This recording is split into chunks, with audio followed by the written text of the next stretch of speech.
for tuning in, folks. My name is Chris Kerr, and as you know, I'm the host of The Morning Charge, and in this particular case, the mega series, Social Revelations.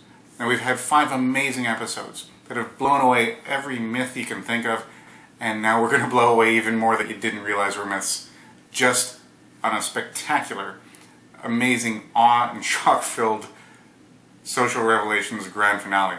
We've called this episode Synthesis because it ties everything together. And it takes you from our original point, where we thought we knew all sorts of stuff about social media and discovered, hey, we were way off. And how that progressed through all of those other subjects we talked to. The viral nature of social media, how you get engagement, what tools and what platforms generate engagement, or have better odds at least of generating engagement. And you're going to find that even after all of that, there's still room to amaze you and stun you with some of the details that are out there as to who's successful, who isn't, what they're doing right, what they're not doing right, what businesses need to be successful in social media. So stay tuned, enjoy the ride, and really I thank you from the bottom of my heart for joining us on this, the final episode of Social Revelations.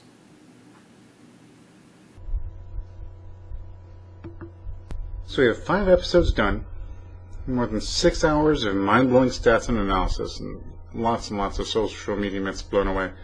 So what have we actually learned? Well, we've learned that social media is like traditional media. It's got lots of different stations or platforms with different demographics. And the demographics are not what we expected. We learned that social media is totally different from traditional media in that users demand engagement and high-quality content. You don't necessarily demand that of your TV advertising, but in social media you do. We also learned that social media is not something you can master in a few hours of being familiar with 1 or 2 sites. You kind of have to have a much deeper and broader understanding in order to be a master of it all. But is that really the point? So I think I want to take a moment and talk about a point I'd made earlier where there are quite a number of what we used to call them flame wars, but that there are arguments between different people and gobs of supporters of each side on a variety of different things when it comes to social media and who's an expert and who isn't. We talked about the issue about age. Does age qualify or disqualify you for being a social media expert? Does experience have a big role to play in this? Does education have a big role to play in this? We went into a lot of those details. But I think the next chart is going to show you why all of those positions or arguments have huge holes in them. There are big problems, bigger problems than just whether you're old enough or experienced enough to handle social media. It assumes that social media is one whole unit, and it isn't. Social media is composed of so many different aspects. Once you take a look at the next slide, you're going to see a different picture and why one person can't embody all of this data. It's too much to handle and it's too much to stay on top of all the time. And I equate this very much to a medical specialization. I'm not saying social media people are equivalent to doctors in terms of their level of education or expertise. Sometimes they are. I wouldn't trust my health to a social media person, and I wouldn't trust my social media to a doctor necessarily. Both have their own strengths and their own areas of specialization. Take a look at this next chart. This is what I was talking about.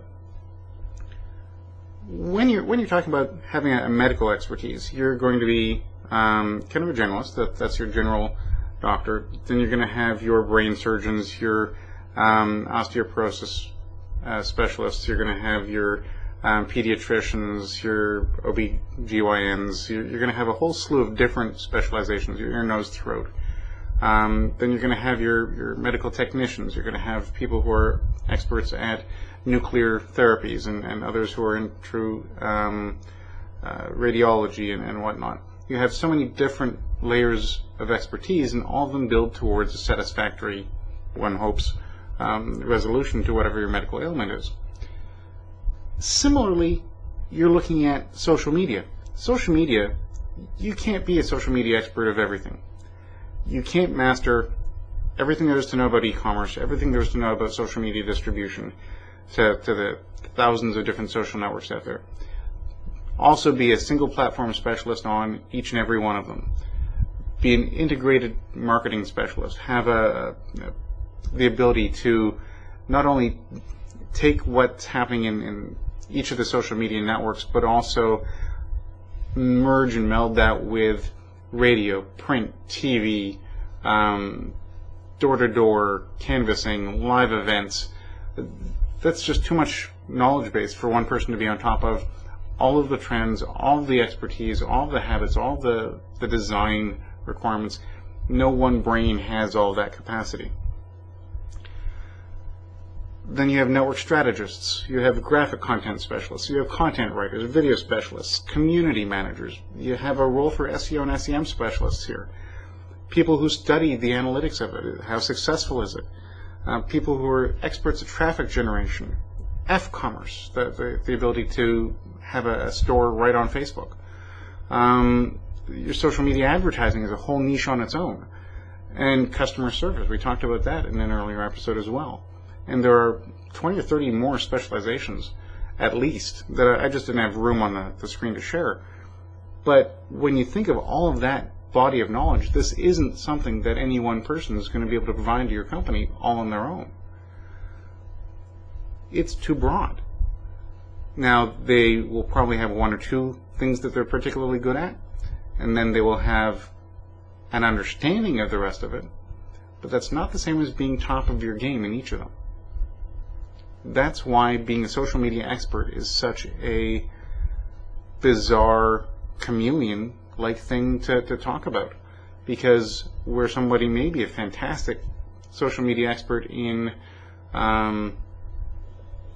let's say, social media advertising, that we've shown clearly represents 14% of social media engagement. It has 14% success rate on social media. The other 86% is based on engagement. Well, that's not what the social media advertiser's strong suit is.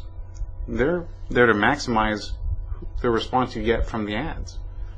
Different area of expertise. And that's not to take away from the social media advertising experts. That's giving them real solid credit, because the people who are in the engagement side are not really necessarily your best assets when it comes to the ins and outs of your Google AdWords specializations. Knowing how to interact with DoubleClick or Omniture. Those are whole beasts all on their own. And they take a lot of awareness, because each of those platforms changes regularly.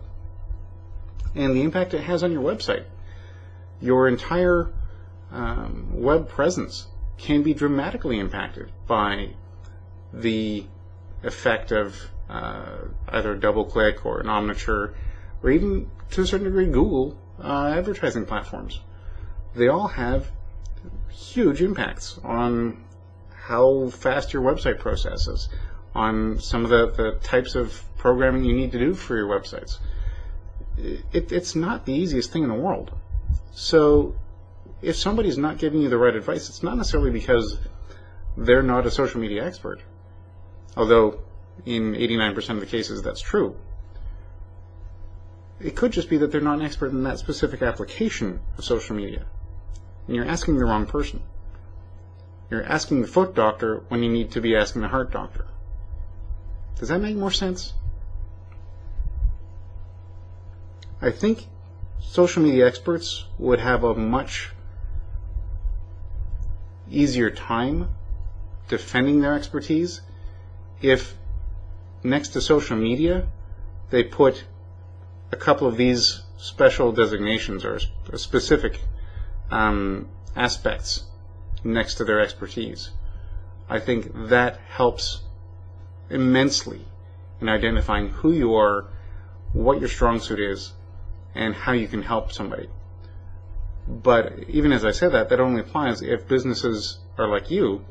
They're run by somebody who cares enough to go understand what you need to run your social media. Getting back to what we learned, we also learned that business to consumer and business to business, your B2C and B2B social media campaigns, they need totally different approaches. They may need the same processes, but the approaches are totally different. Well, again, we looked at some stats, but what does it really mean? Well, let's take an opportunity to learn from some of the best. We're going to take a look at first at business to consumer. The number one overall social media person based on the number of followers, person or brand, however you want to call that, by a long shot, is Lady Gaga. Stephanie Joanne Angelina Germanotta, known by her stage name Lady Gaga, has more followers than anybody else on the planet.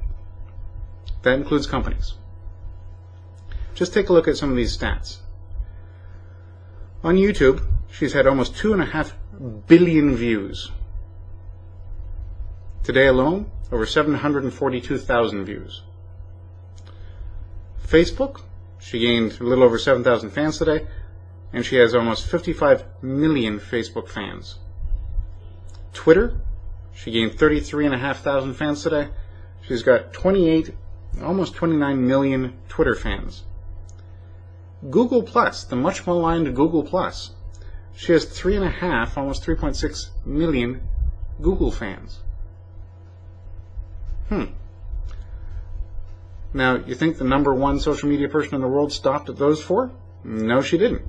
She went on to add VKontakte, Orkut, and RenRen, so that she has South America, kind of Eastern Europe, and China included in that as well. And although those numbers are smaller, obviously, they're still very respectable numbers. And they're in slight decline, but that's not a big to-do. It just means she hasn't done anything specifically to market to them lately. But this is the number one social media brand in the world. And she recognizes that you need to have more than just the top four. So if the number one brand in the world recognizes it, why hasn't your company? It's just food for thought. Let's take a look at the next example. One of the number one brands on just about every score I've found, in this particular case on StarCount, and this data is free, you can go to starcount.com and find it for yourself. I think they came in like 7th overall. YouTube, 96 million views for Coca-Cola's videos. I don't know that I've ever seen a Coca-Cola video on YouTube, but I probably have seen something on their page that counts towards the views. They have almost 100 million views on YouTube. Again, just like Gaga, well over 700, almost 750,000 views today alone. Fans, just like Gaga, just about 50 million. Twitter, big drop-off. They have about 600,000 fans on Twitter. Now, I think they have another account as well, which would give them close to 1 million between their various accounts. But realistically, if you just go by these stats, 600,000 fans on Twitter, I can show you, and I'd be happy to do it, I can show you or work for you for about a year and get you 100,000 fans on Twitter. That's doable. It's affordable. It's engageable. If you could get 100,000 fans on Twitter, real human beings, for the most part, you're going to have 2 to 5% that are going to be fakes anyway, but that's just par for the course. But if I could get you 100,000 fans on Twitter, your company isn't Coca-Cola. And if 600,000 fans for Coke is good, what's 100,000 fans for you? Again, it's that 5% of 5% of new sales, depending on what the dollar value of your sales are, that could be worth an ongoing additional revenue stream for you that you never have to worry about again. You can just keep growing it, building it, working on it. It's important to one of the number one brands in the world to grow their Twitter base. But they found it easier to grow their Facebook base in this particular case. Gaga actually was the other way around. Facebook came after Twitter, as I understand it. Google Plus, Coca-Cola's just about the same as Twitter in this case. And even Coke has added another one just recently called Mixi. So even major brands like Coke are working outside the box, checking out other social networks, seeing where they can get more traction. Another huge name for internet sales, Amazon. Amazon's got about 10.5 million fans, 1.2 million views on YouTube, 632,000 fans, just like Coke, and their Google Plus is about 300,000 fans. Notice Google Plus tends to be one of the lower stats here. McDonald's, again, Google Plus about 15,000 fans. But McDonald's has gone to Tencent Weibo as well. And they've got 50,000 fans there. 700,000 on Twitter, 17 million on views on YouTube, and 22 million fans on Facebook. Notice the vast majority of the top brands all have large volumes of views on YouTube. That's a significant point.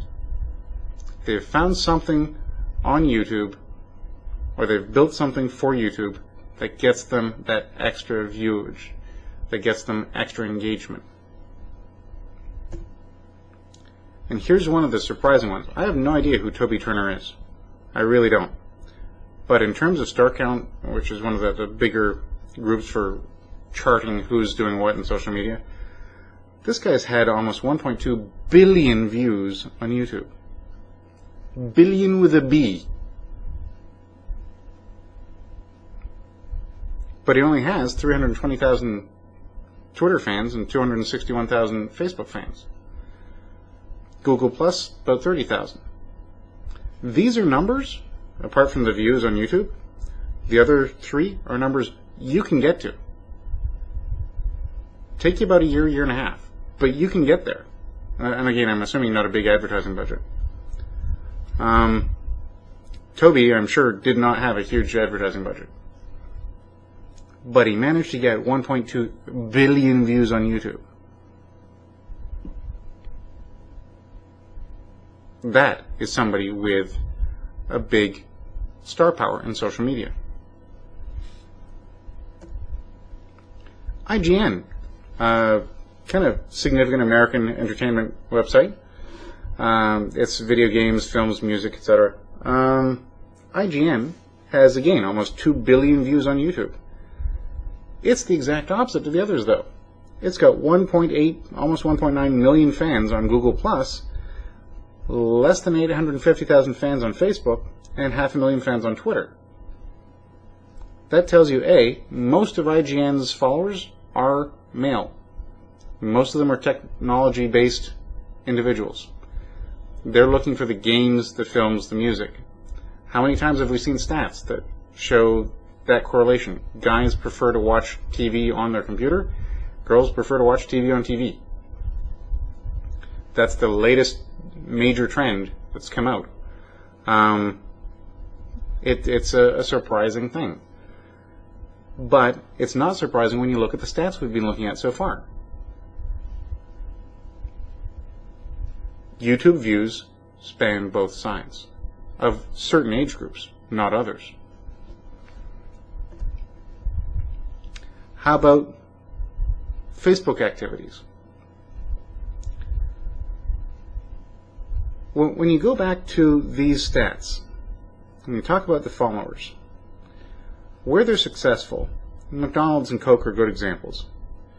Where they're successful is they've found content, they've found reasons why their followers want to engage with them, why they want to keep coming back and stay followers. What they've discovered is that the companies that engage in social media tend to do these things. I'm not saying the ones that are necessarily successful. This is percentage of Hot 100 retailers with Facebook pages in April 2012. Less than half of them run contests. A little over a third promote Twitter and YouTube accounts. About a third promote their email list. A little over a quarter include a store locator. 23% offer a Facebook-only coupon. Keep that number in mind a few minutes from now. 19% promote careers, 16% promote a text message campaign or SMS campaign, and 5% use F-commerce, in other words, being able to purchase directly on Facebook. Remember some of those numbers, because here's what the result of that is. Most major retailers have closed down their Facebook commerce operations. Best Buy, GameStop, JCPenney, Nordstrom, Banana Republic, Gap, etc. Most of them have closed them down. The reason why is this. Remember I showed you what the marketers are doing? Here's what the users and the followers are expecting. 2/3 are expecting exclusive offers. What was that number in terms of what the marketers are actually doing? Only 23% offer a Facebook-only coupon. But that's what 2/3 of the users are actually expecting. Well, that means you're annoying more than half of your potential followers. That's not a good start. Then the next group, 60% of consumers are expecting to share their experiences. Notice that didn't show up anywhere on the retailer side of things. That's not something they had in mind. There's no sharing or community-based anything here. That's not what they're looking for. What does that do for a company? Well, actually, it does a lot, but it's not something that marketers look at for a KPI or a key performance indicator. There's no dollars for activity that they see directly as a generation out of it. But that's what almost 2/3, 3/5 at least, of customers expect when they're able to connect to a brand on Facebook. And truly any social media.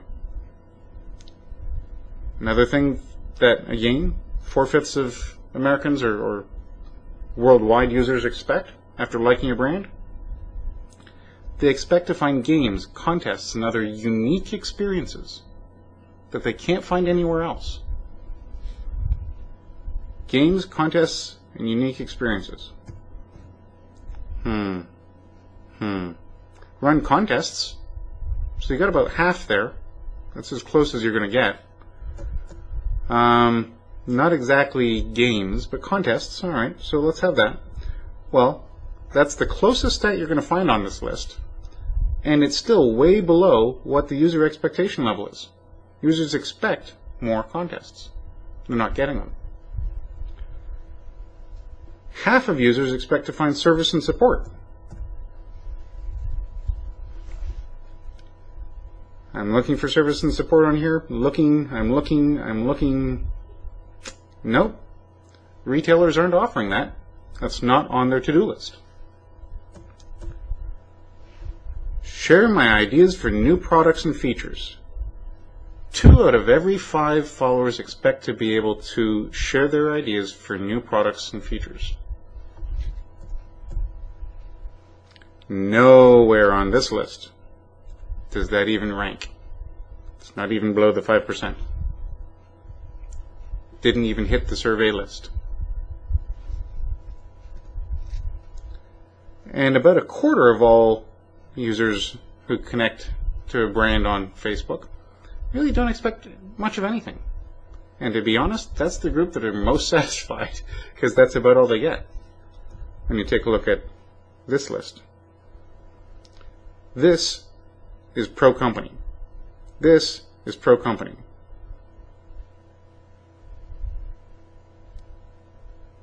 The SMS campaign, pro-company.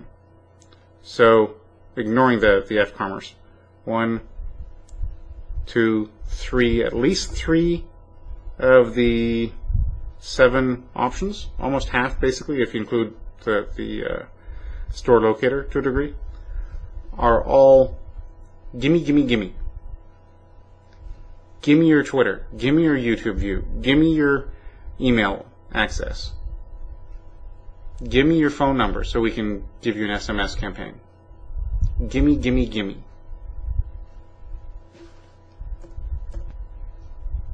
Only their gimme list doesn't match what the public is prepared to give them. It's an interesting comparison. That's why consumer brands have such a hard time on social networks. All they look at is being able to do more of this, and all the consumers are looking at is to get more of that. They're not speaking the same language. So does your marketing pay? Well, eMarketer, a lot of the stats that you're going to see today come from eMarketer.com, one of the best sources for basically social media or digital media data out there. They have a number of articles, blogs, and presentations. And I've kind of cribbed some of the information from here. All that's available for you, and I definitely recommend that you go take a look at the original data from each of their articles. But what I wanted to draw your attention to is on August 21st, they came out with a specific article that talked about how small to mid-sized businesses are holding their marketing budget steady as of mid-2012. And one of the points that I'd made throughout all the other 5 episodes is that 3/4 of CMOs were expecting that by this point of the year, they would already have or would be well underway in assigning and carving out a new budget for the new social media year, starting now, ending middle of 2013. That's what they were all planning on. But at this point, they've discovered that social media is not working the way they thought it would. Consumers aren't reacting the way they thought it would, or they would. They're not confident in their own understanding of social media enough to be able to go throw money at it right now. So they're holding their marketing budget steady. It's a logical enough thing, but it's a game changer. Because when you take a look at some of the issues we've been looking at, we've been looking about the fact that social media is about social engagement. And we talked about the Southwest fail of a week or two ago, and the fact that they had all this positive and growing their social network up to 3 million followers, and then all of a sudden they put a discount out there and it blows up and it backfires on them. Here's a very interesting point about engagement and response rate. So up until January 4th, 2012, so this is not inclusive of the Southwest gaffe, but it certainly is including that time period where Southwest and a number of others like Frontier and whatnot were actively working to get their social networks popular and populated. And airlines, they've got a lot of issues, they've got a lot of positives that the public doesn't necessarily get. It certainly is a mixed bag when it comes to airlines. But I don't think anyone in the airline industry, generally speaking, would expect that they would be above retail for engagement rate with their followers. I don't think they'd ever expect to see that number.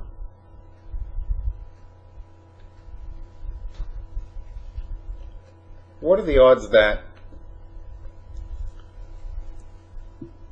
something you use relatively infrequently, which is your travel,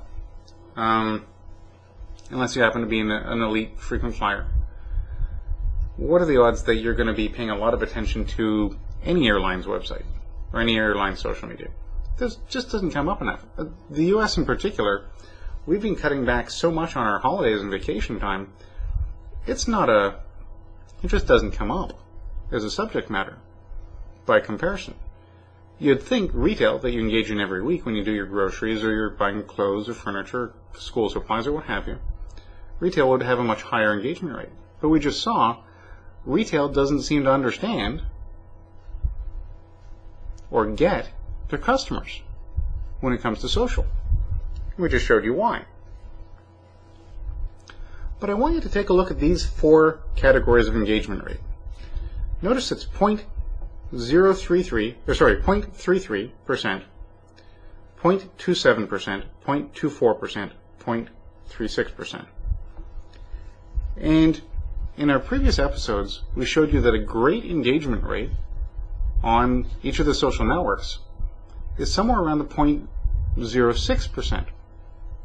Remember, that's 0.06.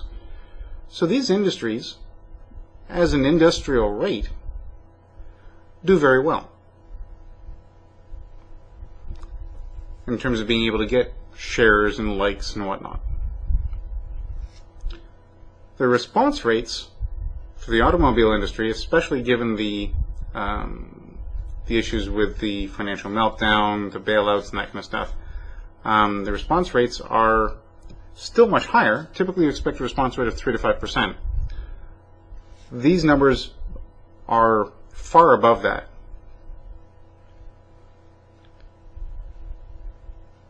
So when you take a look at some of this information, even when they do it wrong, a lot of what they do is right. So business is slugging their way through a dark forest, and that they're working their way successfully towards the right light at the other end of the tunnel, or at the other end of the forest. But they can't see the forest for the trees. So that they're working hard at it, and it's not working out the way they're looking for. And this is a good comparison between those stats to show you why that is.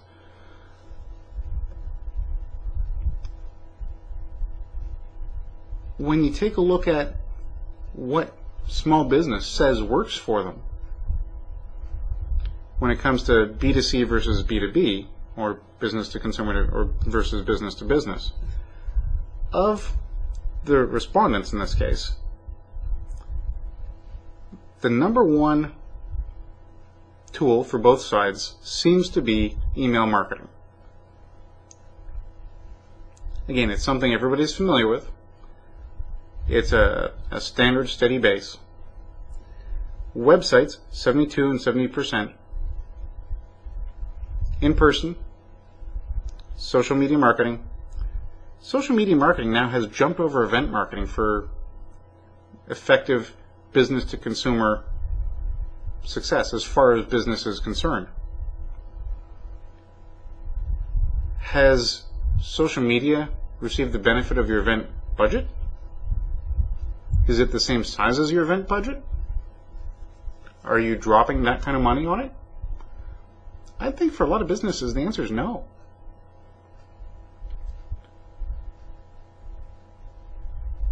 Phone calls? Well, that's an interesting thing. As much as they say this, I can show you any number of corporations and businesses that would they spend their money on the call side, they don't spend it on the social media side, by comparison. The numbers aren't even close. Most of it, especially on B2B, goes phone calls far ahead of social media. Well, in this case, it says 49% for phone calls and 38% for social media marketing. That's what their sense is as to what's more successful. But if you're looking at ROI, if you're looking at leads to dollars spent, that's kind of an odd way to look at it. And you can go through and take a look at the other stats as well, but I want to draw your attention in particular to the website bit.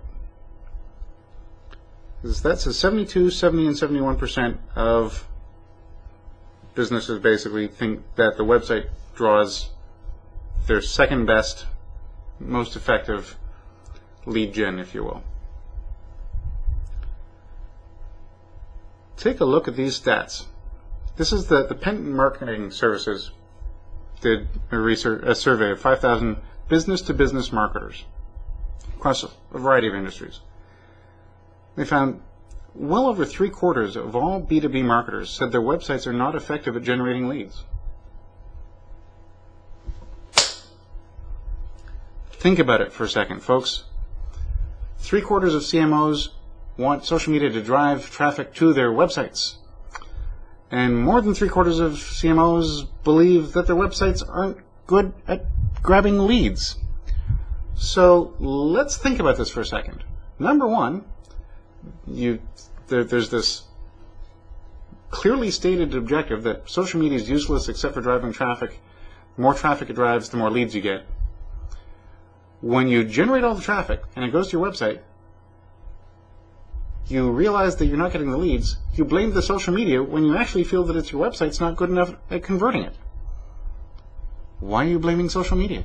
Fix your website. That's the point. There are too many layers to this. I'm a strong proponent of Woolworth's philosophy, where they asked him, after he built this wonderful international chain of department stores, one journalist asked him, how did you get to be so good at sales? He said, I'm not good at sales. I just decided that I would make it as easy as possible for my customers to buy from me. What are marketers doing? What are brands and businesses doing wrong? They're making it harder. They're adding in layers. First, we'll call you.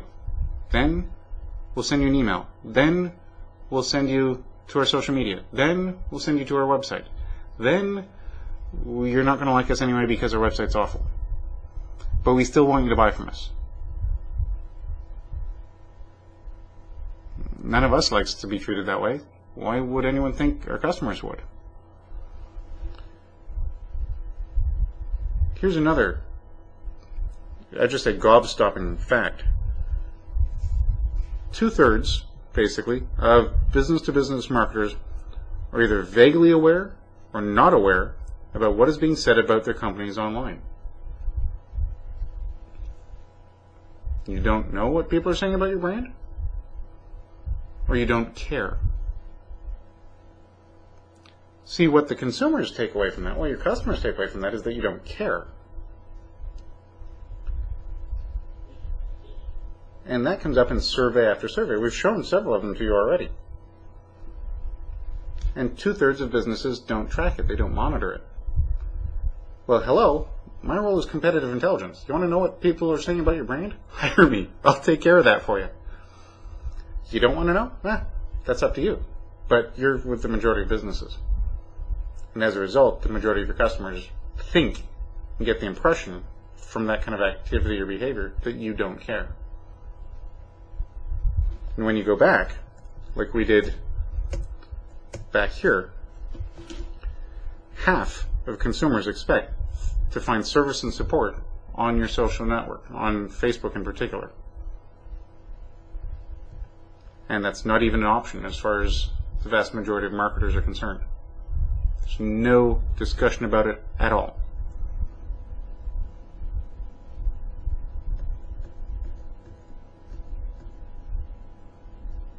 Can you see why consumers are upset? At least half of them?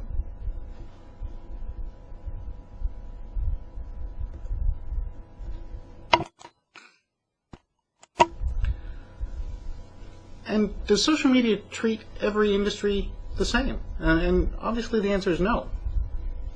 Entertainment-wise, Facebook users are far more likely, they're 46% likely to like something that is entertainment-related.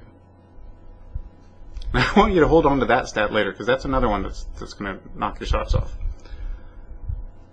Food. 2 out of every 5 Facebook users like food. The other 3 out of 5, I don't know what they're doing with food, but I eat my food and I like my food. I noticed nowhere in here is cats, but that should be on the list somewhere. Right next to food is restaurants. So realistically, you could add those two together, because that's really what people are talking about. Apparel, again, 1/3 of users. Electronics, almost 1/3. Non-alcoholic beverages, almost 1/3. Let me talk to you about that for a second. There's a company that I've been a follower of on Twitter for some time that is in the non-alcoholic beverage market. Since 2009, apparently, I've been following them on this particular social network. And since 2009, they have generated roughly 2,500 followers on that social network. Somebody has recently started actively communicating to it, but they're not growing their network. There's no excuse for them not to be rocking the house, given this number. The reason they're not is because the person who's running it is very keen, but not very knowledgeable about how to grow a social network. But this stat alone shows you that it is everybody's natural instinct to support it. Sports related, well, each of the teams drives a lot of traffic with that. Personal care products, alcoholic beverages, okay? Household products, magazines, newspapers, educational institutions. I think it's very telling that people like educational institutions and automobiles at the same rate.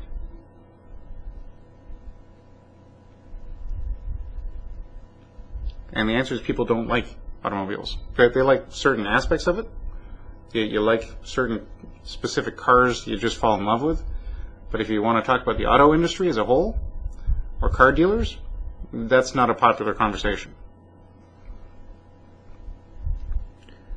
Travel, surprisingly low like percentage. That's a remarkably low like percentage.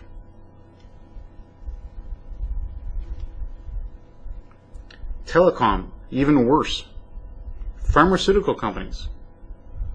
Financial services companies. Lovely.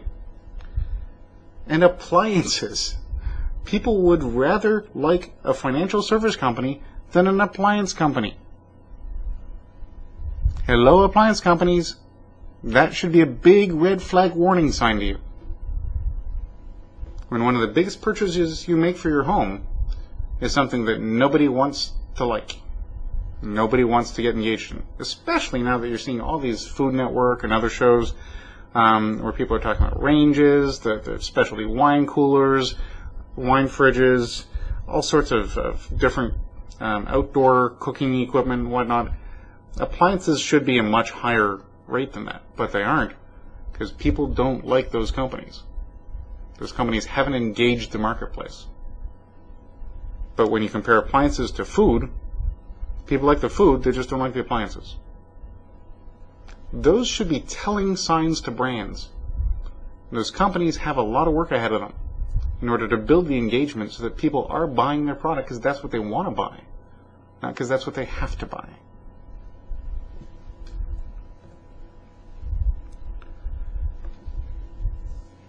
We looked at industries in terms of their likability.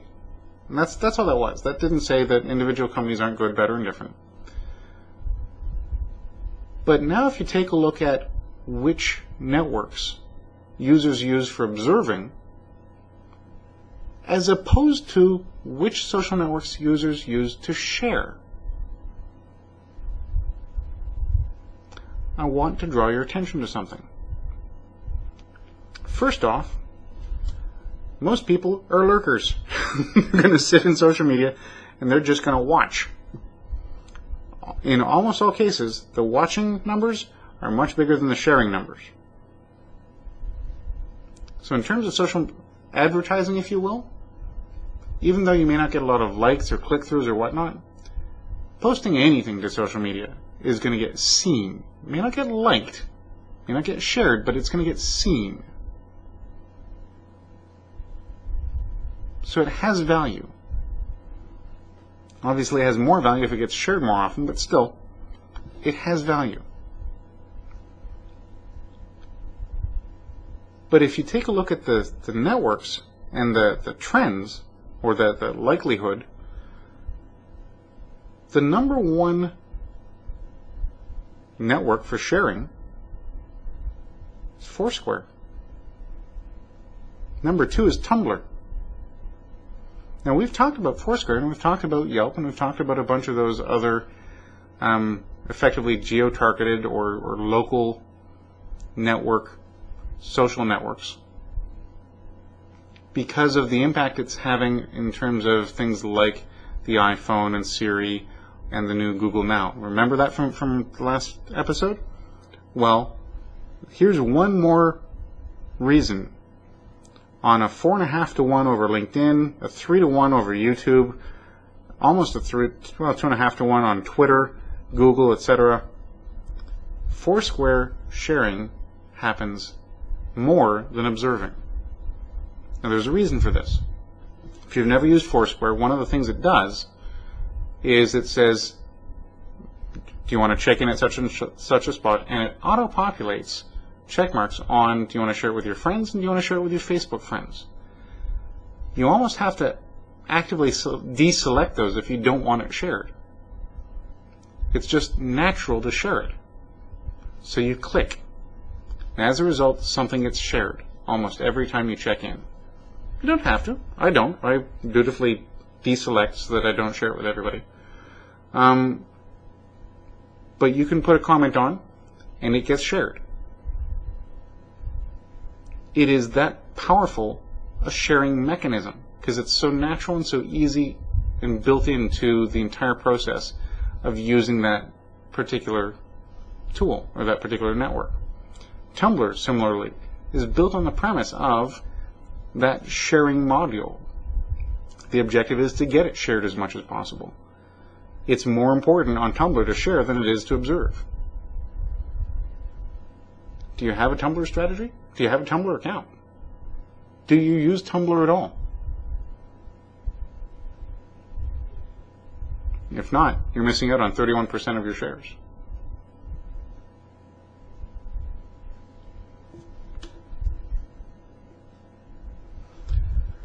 The reason I brought both of these charts to your attention after we went through these charts is because I want you to see where your social network strategy is hitting those roadblocks. You probably don't have a social engagement rating for each of your social networks. You don't have a social engagement plan for how to get more shares, more likes, more comments, more follows.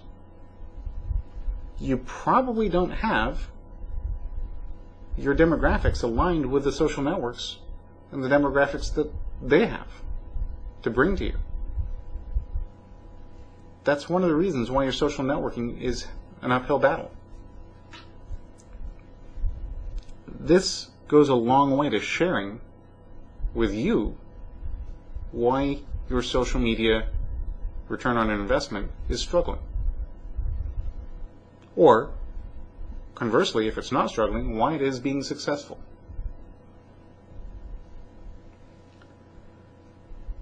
In spite of all that, companies in a lot of industries are going ahead with social media anyway. You find that 2/3 of companies have third-party social network pages. About 60% have microblogging. In other words, your Twitter, your Facebook status updates, your LinkedIn status updates, that kind of thing. About half have blogs. But of those blogs, you go to most of the major corporate sites, their blogs are updated once a month, once every 3 months. It's not necessarily this ongoing regular blog roll of content that you expect for a blog. And keep in mind, Google has a ranking that if your blog doesn't have, I think it's 300 entries of 600 to 1,000 words or more, it doesn't really rank very well.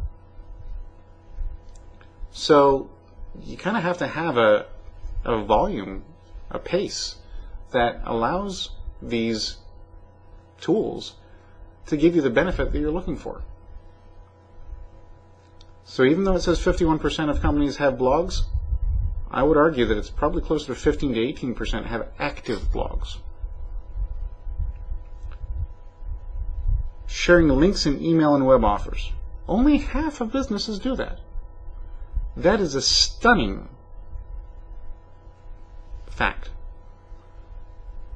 Really, that means that your interaction with these companies, they're only sharing a link with you every second time, or at least half the companies do. The other half don't take any advantage of it. I am guilty of writing long emails, typically because I don't write a lot of emails to people. So when I do have something to say, I have a lot to say. I've found that a lot of people would prefer me to have just a short little bulleted point email with a link to a longer explanation later. From a sales point of view, it goes along a lot better. I'm not the only one. And there are a lot of companies out there that would benefit dramatically by being able to say, look, I could go into a lot of detail. I'm not here to bore you. If you want to find out more details, here they are. But here's basically what the gist is. Here's the summary, 3 to 5 points. Here's the price. Is that good? Do we have a deal? If you want more info, click here. Most companies really don't do that. Company-hosted online communities, 43%. How many of them are active? How many of them have an active community monitor or community manager? I think that would be very interesting. However, if you take a look at that and you compare that to the number of social networks, remember a lot of companies have their own social network. Sometimes it's internal, sometimes it's external. Certainly some of the major companies have 3 or 4 of these hosted online communities. I'm thinking of my time at SAP, they have a community internally. They have a community for the people who are their extended network of implementation specialists, the partner community. They have another community for all the people who have gone through SAP training. They have a number of very interesting and very useful communities. So it's an interesting look-see at how that works out. Apps on third-party social network sites. 2 out of every 5. User-generated content. A little over a third have user-generated content. Remember, this is about social networks. That means 2/3 of businesses don't allow their followers to engage them in social networks. It's just promotional. And as a result, your social side of social networking isn't very social and it doesn't work very well. And when you take a look at it, that user-generated content, most companies plan to do it at least 12 months or more in the future. We all know that that's when it's convenient to the company, there's no urgent priority. It could be 3 years from now before they get around to it. And of those that plan to do it in the next 12 months, at least 2/3 of those fit in that same category. They just wanted to be more polite about it. Social or local group buying. In other words, these are your Groupons, your Living Social, your Deal Chickens, that kind of stuff. Less than 20% are looking to do it, or are doing it right now. Another equal amount are looking to do it in the next 12 months. Almost another equal amount more than a year from now. But about half have no interest in doing it basically ever. And location-based games. Now, if you ignore the games part and just call it location-based anything, that's probably a little more accurate. You're looking at precious little interest in it. And we showed you on the previous episode how critically important that step is. Thanks to the innovations in search that come through Siri and Google Now. The iPhone Siri tool where you can use voice instructions to find anything you want. By giving a verbal instruction, it goes and looks and then it reports back what it suggests. But it's suggesting based on location-based, geo-targeted reference points that come out of social. And if you're not playing in that game, and that's most companies aren't thinking about it, that's where search is going. It's already there for all intents and purposes. And really, none of the companies are looking at it. It's not on their radar for years to come. All of these are eye-openers for you. And the information is it's new, but it's not new because we've talked about all of this before in the last 5 episodes. We've talked about the geo-targeted side of things. I just wanted to show you how unprepared companies are for this. We talked about the concept of sharing, and we said Twitter is the #1 platform for sharing of the top 3 or 4 social networks. We also said Twitter doesn't share nearly as much as Foursquare or Tumblr. We talked about the sharing rates on LinkedIn and Pinterest. Well, yeah, your sharing rates are lower, but the value of the sharing is 4 to 5 times what it is on any other social network, whether you're talking about B2B in LinkedIn's case or B2C in Pinterest's case. It has much higher conversion rates. We've talked about all of this before.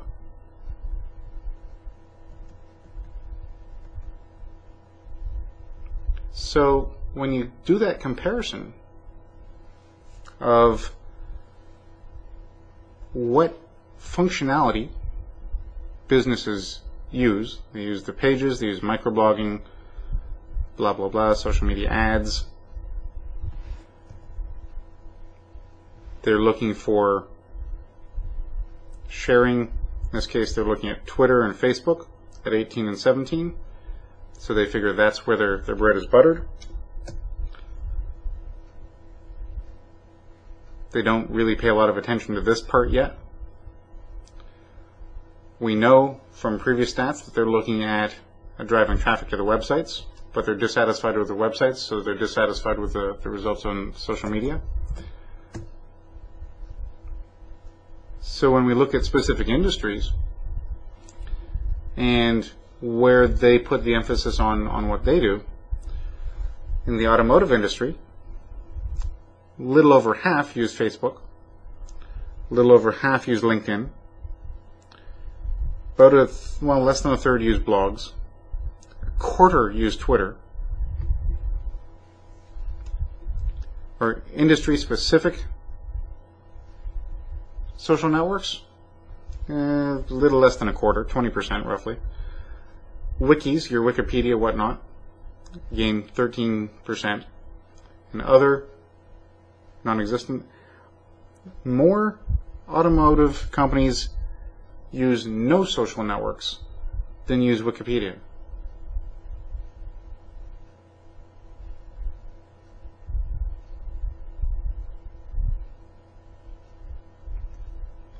It's a very interesting point of view. Let's take a look at entertainment. A little over 2/3 of users in the entertainment industry companies use Facebook. 2/3. A quarter of them, a little over a quarter, use blogs. And only about half use Twitter. Let's take a look at that. The #1 star in most likely to be liked are entertainment-related people or entertainment-related brands. It's the #1 thing out there to be liked. And yet, in entertainment, only 2/3 are involved in Facebook. A quarter in blogs. Half in Twitter. But LinkedIn, the entertainment industry is all over LinkedIn.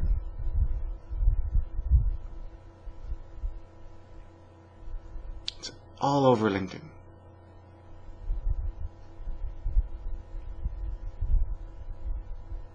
Think about that for a minute. It's where the movers and the shakers are. It's where the people with money go. It's where your joint ventures are. It's where your business-to-business activity takes place. And most of entertainment is about the big deal. What's shocking is that they haven't flipped it the other way as universally in order to get more impact with the consumer. They're using it great for B2B. That's what this shows. For business to business, entertainment is doing it pretty much right. On business to consumer, they're doing it pretty much wrong. That's what these stats show. And they've gotten away with it because they don't have to do more than that to be successful right now, with examples like Lady Gaga and most of the other superstars. If you take a look at the top Twitter people, I think Lady Gaga, Katy Perry, a number of those other singers tend to be in that top category.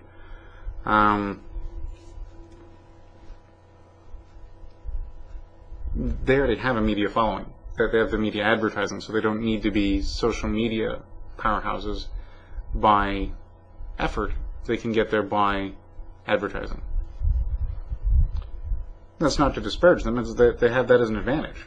But looking at these numbers, there's lots of room for improvement on the business to consumer side for entertainment.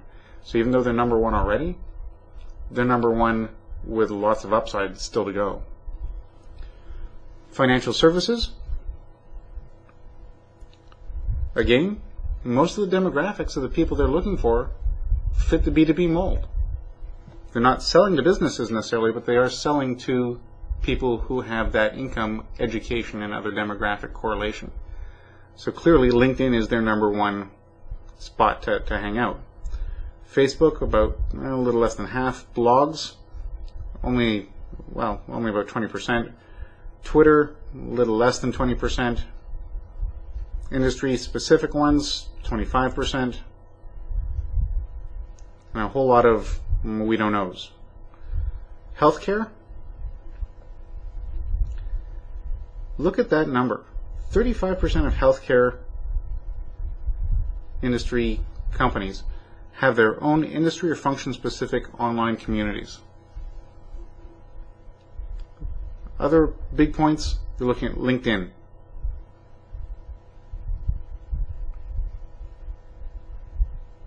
A lot of that has to do with the recruitment process. But it's also a spot where a lot of life sciences work. There are a lot of other reasons why LinkedIn becomes valuable for them. Hospitality, Facebook, 3/4 basically. LinkedIn, roughly 3/4. Blogs, less than 1/4. Twitter, less than 1/4. Industry or function-specific communities, basically 1/3. Wikis, 1/4. Insurance, again, very similar to financial services. 73.5% are LinkedIn, half are Facebook, yada yada yada. Retail, Facebook and LinkedIn. Why would retail care at all about LinkedIn? It's not their number one platform. It's not business to consumer. It's business to business. Which is why retail should have a much higher blog rate. Twitter should be much higher. Pinterest, etc. should be much higher. Technology, Facebook, a little better than half. LinkedIn, about 3/4. Blogs, higher rate than most of the others. So technology is much more into the blogging side. But it just shows you that the other side don't know what to blog about. They don't know what engages their niche. And yet, that's what they're all about. Technology, Twitter, about 1/3. Much higher rate of industry or function-specific communities. Generally more engaged across the board. It's an interesting group. But if you take a look at it, financial services and entertainment, they focus on LinkedIn.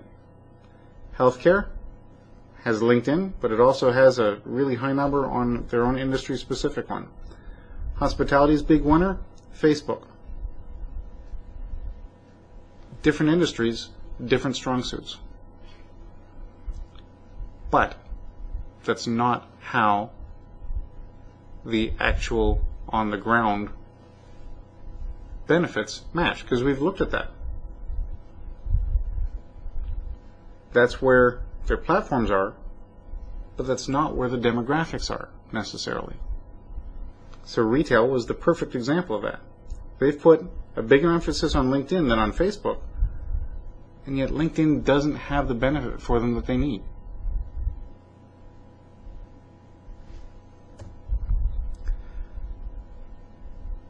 Taking that one step further, back to the marketer information.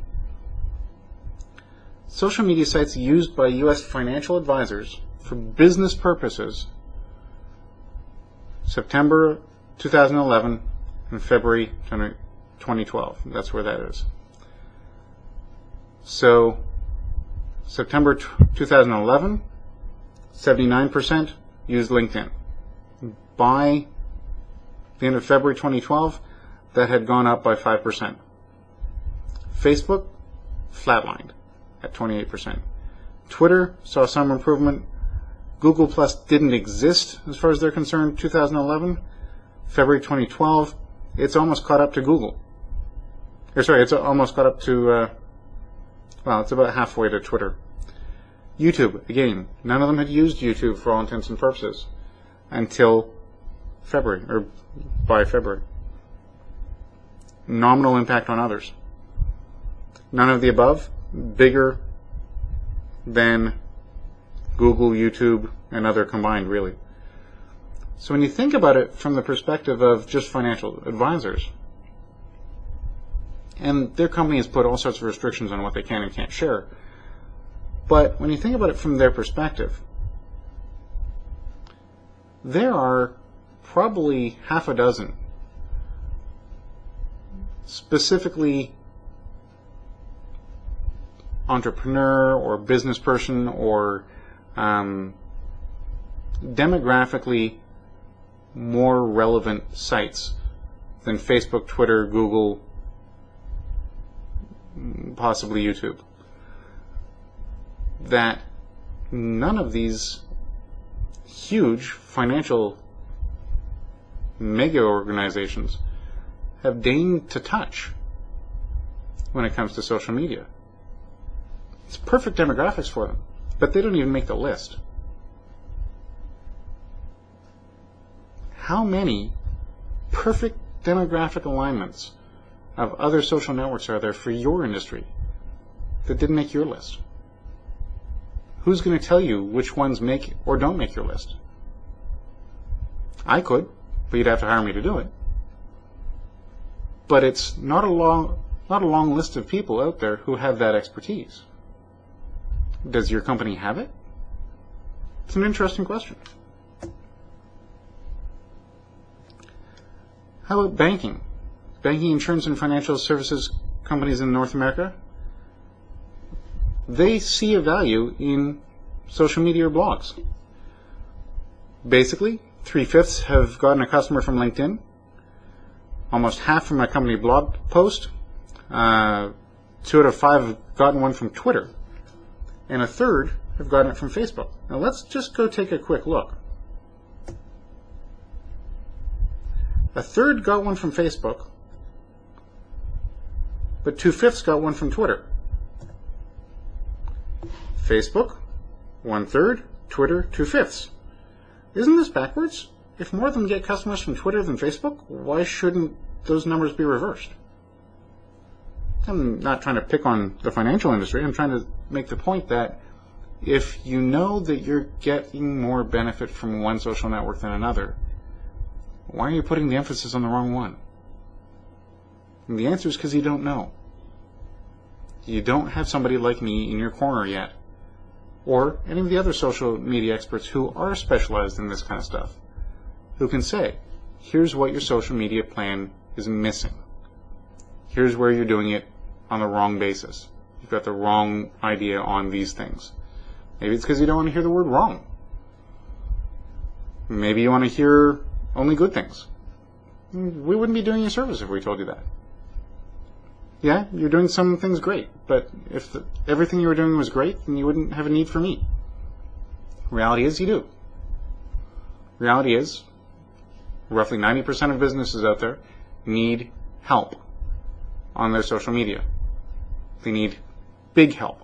Because as you can see, if I go back down, They got the LinkedIn part right, but Twitter and Facebook they have backwards.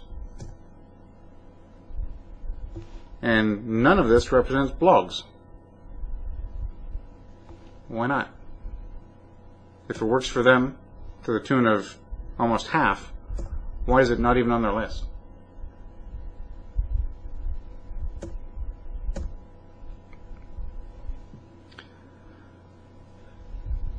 We've taken a look at the strengths of business to consumer. We've shown that media-supported ones really do have a big advantage. We've shown that no matter what advantage they have, you can actually get to 100,000 Twitter followers or 100,000 Facebook fans within a reasonable period of time with a reasonable budget and a reasonable amount of effort. We're not talking about $10,000 a month. You don't need that kind of stuff. You can do that for $250 to $500 a month. It's not a crucially difficult thing to do. You might cost you as much as $2,000 a month. Depends on the company, depends on what you need. But it's within your social media budget. It's not an overwhelming expense. And what you're getting for it while you're doing that is you're also getting the opportunity to communicate to those followers. So you're getting ROI back just by fiat. So the process of generating more followers, it really doesn't matter what the social network is. The process is not necessarily that different, whether you're going for business to consumer or business to business. What is different is the content, and what is different is the engagement approach. And it's dramatically different, and the networks are dramatically different. The demographics are dramatically different. And if you don't speak to them in that different context, you're driving customers away more than you are bringing them to you. So, like I said on the first episode, one of the first slides, is it doesn't really matter whether you're talking about business to consumer, business to business. It's always about the sharing. How many followers do you have? How much sharing do you get out of it? And are those followers pertinent at some point to your message? So is it the right message to the right number of people? And are those the right people to talk to? Or do they know the right people to talk to?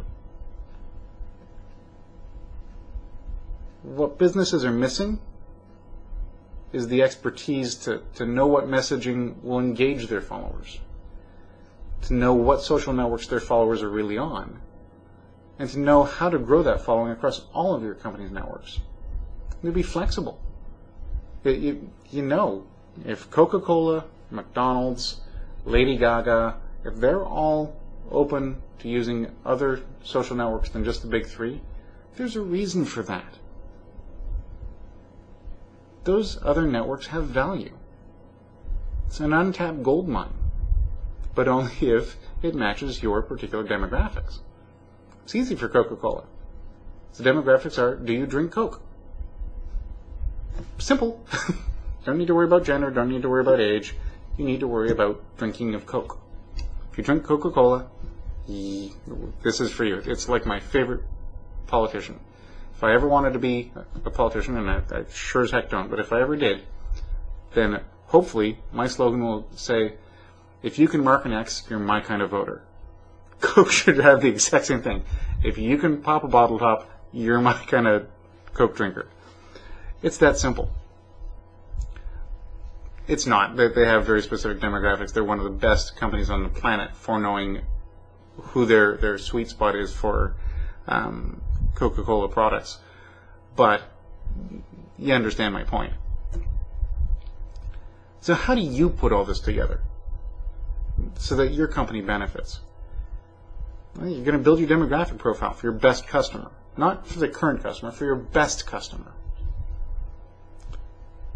You're going to use that to build a profile for your best combination of social networks to be on. That means you need the research of what those social networks demographics are and whether there are trends in those to follow. You're going to build a content strategy that engages your best customers. And, like we saw, you're going to include special features just for your followers. You're going to pay attention to geo-targeted social tools. We've talked to you a lot about that. You're going to build a comprehensive strategy that integrates it with your traditional marketing so that you get reflective benefit out of it.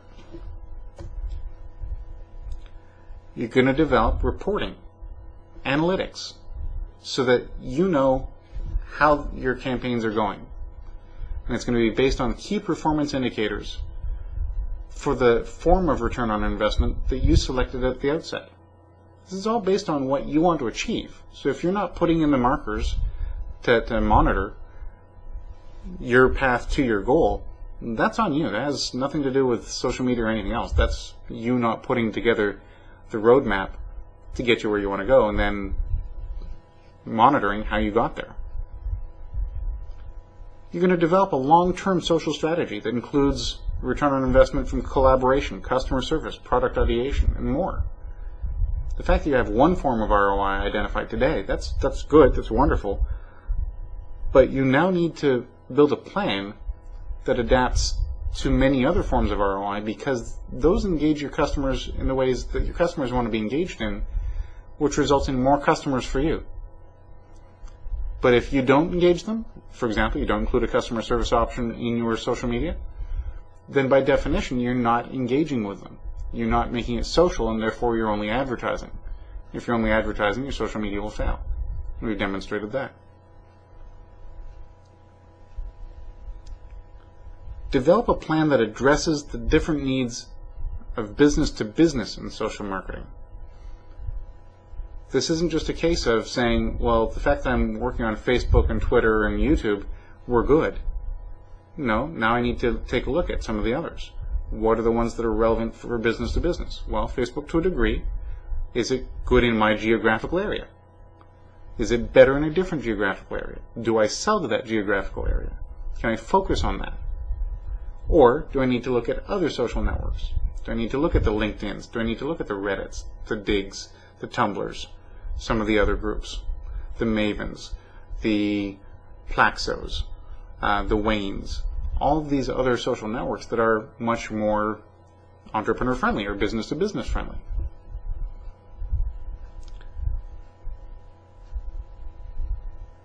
Are you going to take the time to recruit and manage a specific team or a group of contractors that have the expertise to handle and watch over the changes in the social networks that you're using? What did we show you right at the very beginning? The very first day, we showed you the difference between Facebook and one of the other social networks. I forget whether it was Tumblr or one of the others. Oh, it was StumbleUpon. That's it. StumbleUpon and Facebook. Every 6 months, for the last year and a half, they seem to be trading places, stats-wise, in terms of traffic generation. So having a plan based on what one is today does not mean it's going to be in the same spot tomorrow. So if you don't have somebody paying attention to that, your strategy may be completely off base. So you need the experts on your team to be able to keep you on top of that.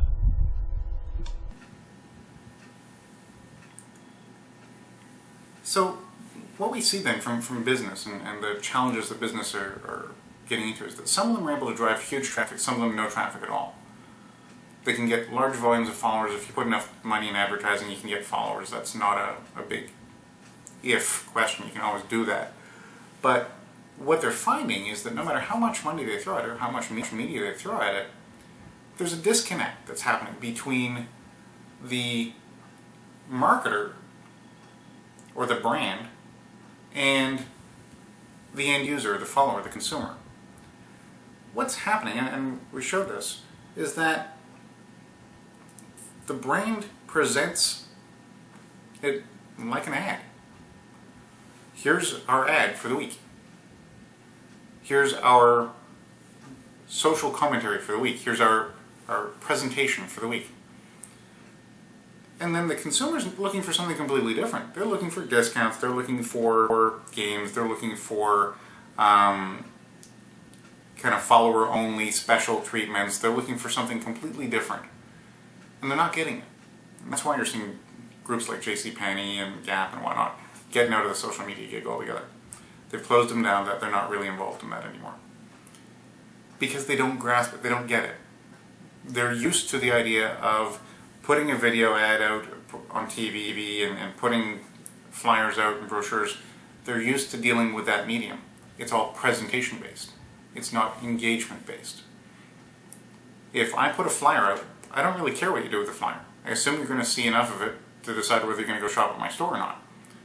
But I understand that a lot of that's going to turn into birdcage litter. It's going to turn into something else. And I don't have to worry about that if I happen to be one of these brands that's putting out a flyer. I can't do that with social media. With social media, I post something and you respond. You have the temerity to respond and say something back. For these marketers, that is totally new ground. They're not ready for it yet. And it is one slice of social media, like we talked about. That's your community manager. Has to handle that response. But then you have your customer service, your PR, you have so many different groups that are involved in this. It's not that simple. So marketers louse this up, and so do owners and brand managers. They louse this up because they don't have a grasp on it yet. And if we've shown anything over the last 6 episodes, we've shown exactly why they don't have a grasp on it. It's because it's too big a monster. It's like the laid-on Hydra, mythological creature, Hera's guardian. And the laid-on Hydra had 100 heads. Each one is doing something different, and you can't keep track of them all. That's what social media is, as far as marketers are concerned. It is the laid-on Hydra with all those heads. The problem is we're treating it like a gecko. It's a simple little creature. Anybody can do it. Your high school kid can do it. They're on Facebook, so anyone can do it. And that's not true. And I think after 6 episodes, we've shown you why. Between business to consumer, having a very specific niche, and business to business, having a different niche, they have similar processes in many respects, but the content, the style, the approach, everything about it, other than some of those processes, is radically different. They require different sets of expertise. You can master it all, but you got to work hard on it. You got to be involved with these kinds of numbers. You've got to have support. You have to have a team of people to back you up, to go do some of the research, to do the graphics, to do the videos, to do the content writing. You have to have the team to support you. So I've got to ask you, what's your team good at? If you go back to that chart of all the different social media aspects, and there are 20 or 30 more than those, I just threw that up so that you could get an idea. But if you use that as a checklist, how many of those boxes could your team really check? And that is why you need to go find the right company to help you. There are only 11% of all social media experts out there who are qualified to do even their niche. And I say that based on the stats that groups like eMarketer have come up with. These are the ones that have at least 3 years experience, that actually have a following, that have some basis of credential, not necessarily educational, but they have some work-related basis where they can say, yeah, I have a knowledge of this data. I have X number of accounts. I have X number of followers. I have written X number of books on the subject. I have all that kind of info. I can help you with this part of it, because they know their limitations. Think about that the next time you go to hire somebody for your social media. What are their limitations? How open are they about it? I have some great friends who are some phenomenal social media pros. One of the biggest things I respect about them the most is that they talk very clearly and very plainly about what they know. And they say, look, I understand most of the rest of it, but it's not my area of expertise. That tells me how valuable they are, because they know their area of expertise that well. and they're confident enough in it that they don't have to master everything else. So take a look and see what the basis of the expertise is. What's their strength?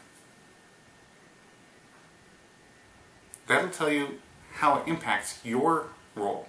But as a business person, before you ever get to that point, do you have your checklist of what the social networks you need to be involved on have to bring to bear for you to be involved in them? Do you have your demographics? Do you have the engagement rating of the network? Do you have the engagement rating for the industry? Have you done any of that statistical comparison to know where your bread is buttered? Have you looked beyond the top 3 or 4? Do you have a video strategy for YouTube, the second largest search engine in the world? Do you have your local search and geo-targeted marketing plan in place so that when SEO changes, like we talked about in the last episode, you're ready for that and your SEO is still top of the line? In fact, it's better than it is ever before because you're socially engaged. That's why Social Revelations has been such a godsend for so many businesses. This series of programs gives everyone the opportunity to stop, get the garbage out of your head, put all that junk in the trash bin where it belongs, and say, fact for fact, is what I'm doing in social media the best use of my money? Is it the best use of my expertise, my talents? Is it the best use of my content? Or am I throwing stuff up like spaghetti on a wall and hoping somebody comes along and cleans it up later? That's as good as most businesses get out of it right now. So it's understandable why business leaders will say, social media, I got nothing out of it. It's useless. While others say social media is making my business more money than ever before. The difference is night and day, and the difference is who's talking to the right market with the right message in the right way. My name is Chris Kerr. This has been Social Media Revelations or Social Revelations. It's the grand finale. You've been with us through 6 episodes now, and I want to thank you.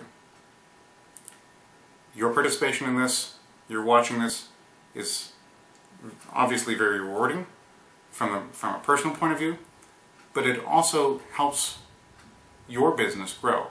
And that's really why I do this. I'm there to make sure that whatever you're doing it better, stronger, faster, and with the right facts. And hopefully, that means you're going to pay attention to the next show, or the next series that comes out. And I think I've got enough reward from this that there'll be another series soon. Either way, look forward to seeing you on the Morning Charge, and thanks so much for joining us on Social Revelations. Good night.